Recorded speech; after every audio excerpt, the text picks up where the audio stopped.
Hi అండి. తులసి దళాలతో గోరింటాకు అనేది తయారు చేస్తున్నానండి. చర్మ సంరక్షణకి చాలా మేలు చేసే ఈ గోరింటాకు ఎలా చేసుకోవాలో చూద్దాము. ముందుగా కావాల్సిన తులసి దళాలను శుభ్రంగా కడిగి ఇలా రోట్లో అయితే తీసుకున్నానండి.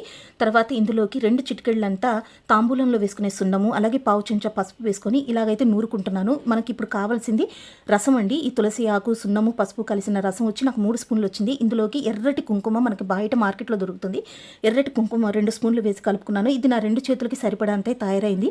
ఇలాగ మెహందీ అంటే గోరింటాకు మనకి బయట కోన్స్ ఎలా దొరుకుతాయి అంత కన్సిస్టెన్సీ కలుపుకోవాలి. తర్వాత ఒక అగ్గిపుల్లతోనో, ఇయర్ బడ్తోనో, లేకపోతే మనకి అగరొత్తుల పుల్లలతోనో ఇలాగైతే డిజైన్ అనేది వేసుకోవాలండి. ఈ డిజైన్ చక్కగా ఆరిన తర్వాత కంప్లీట్గా ఆరిపోవాలండి. డ్రై అయిన తర్వాత మీరు కడుక్కుంటే మంచి ఎర్రటి గోరింటాకు అనేది మీ చేతుల్లో పండుతుంది. మంచి సువాసనతో చర్మానికి ఎటువంటి హాని చేయకుండా చర్మ సంరక్షణకి గోర్లలో ఉన్న మలినాలు కానీ ఏమన్నా ఉన్నా కూడా పోతాయండి. ఇలాగ తులసి ఆకులతో ఒకసారి ట్రై చేసి చూడండి. ఐడియా నచ్చితే లైక్ చేయండి. Thank you.